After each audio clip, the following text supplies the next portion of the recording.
कृष्ण ऐसे दिव्य पुरुष हैं जिन्होंने हमारी संस्कृति, संगीत और शिल्प कला को गहराई से प्रभावित किया है। उनके गुणों का अनुकरण करके व्यक्ति ऊर्जा, बुद्धि, शक्ति और आत्मविश्वास प्राप्त कर सकता है। हम सबके जीवन में कोई आदर्श पुरुष अवश्य होता है जिसके विलक्षण गुण एवं आकर्षक व्यक्तित्व से प्रभावित होकर हम अपने जीवन को बेहतर बनाने को प्रेरित होते हैं।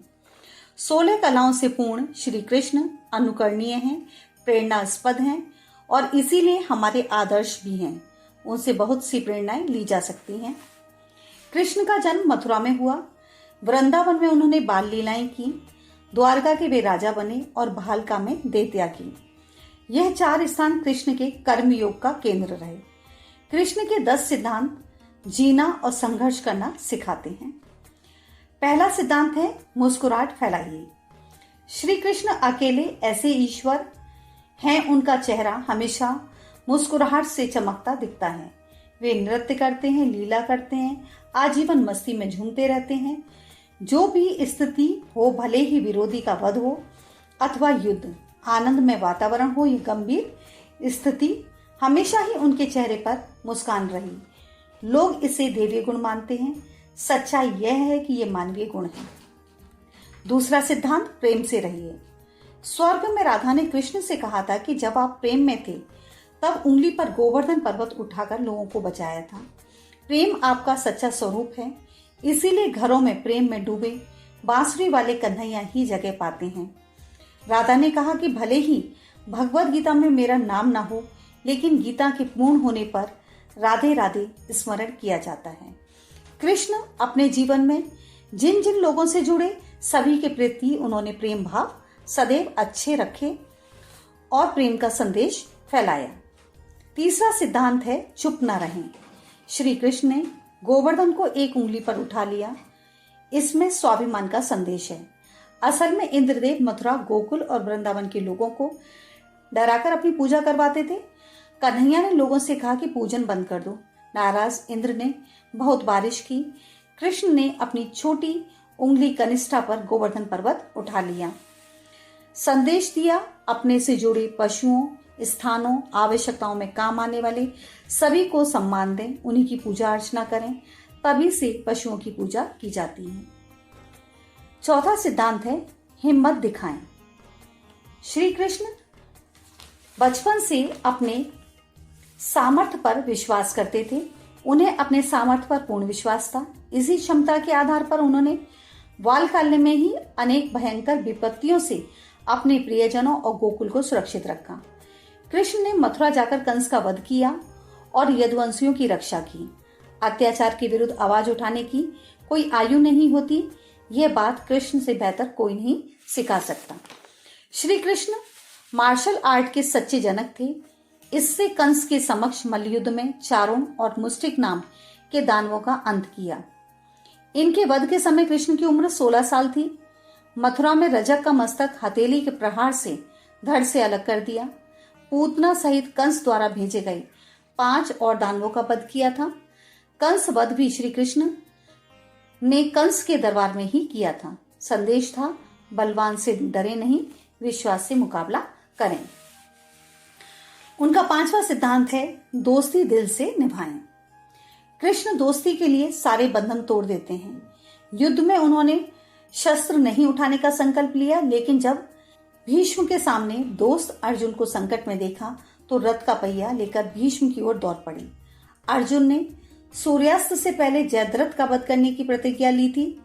जयद्रथ को बाहर निकालने के लिए कृष्ण ने सूरज को ढक दिया था। जयद्रथ के रणभूमि में बाहर आते ही अर्जुन ने उसका वध कर दिया।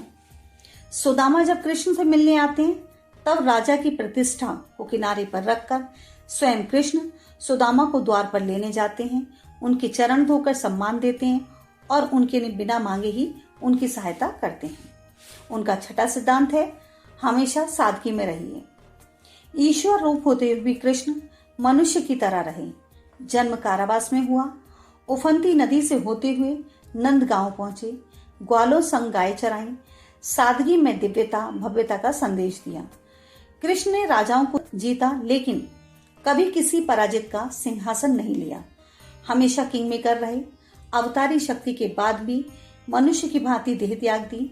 बहेलिये के बाण से जख्मी होकर भालका तीर्थ में देह त्याग किया। उनका 7वां सिद्धांत है, सहनशील बनो पर कायर नहीं। कोई भी दमन अपराध सहन नहीं करना चाहिए।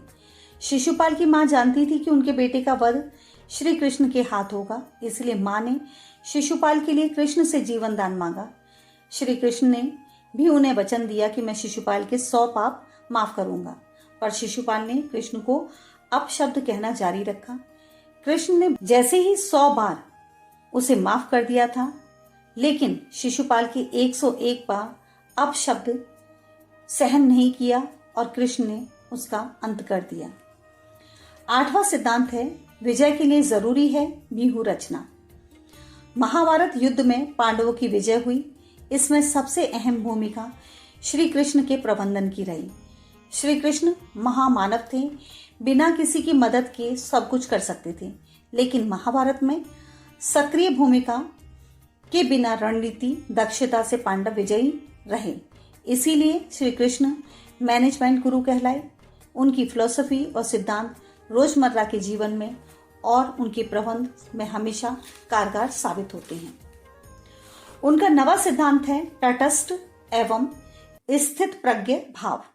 भगवान कृष्ण सच्चिदानंद होने के साथ प्रत्येक परिस्थिति में तटस्थ नजर आते हैं। बचपन में राक्षसों का आतंक हो या गोपियों का आकर्षण, द्वारका में अद्भुत शासनकाल या कुरुक्षेत्र का रक्त रंजित युद्ध, सगे संबंधियों का विध्वंस हो अथवा मित्रों संबंधियों के साथ हंसी विनोद, श्री कृष्ण का स्वभाव जल में कमल के पत्ते की तरह विरक्त और तटस्थ है। दुख और सुख के क्षणों में उनकी बुद्धि स्थिर रहती है। यदि मनुष्य इस स्थिरता को प्राप्त कर सके तो जीवन से कलेश और पीड़ा का अंत हो सकता है। उनका 10वां सिद्धांत है कि कैसे अपने हर कर्तव्य को निभाएं।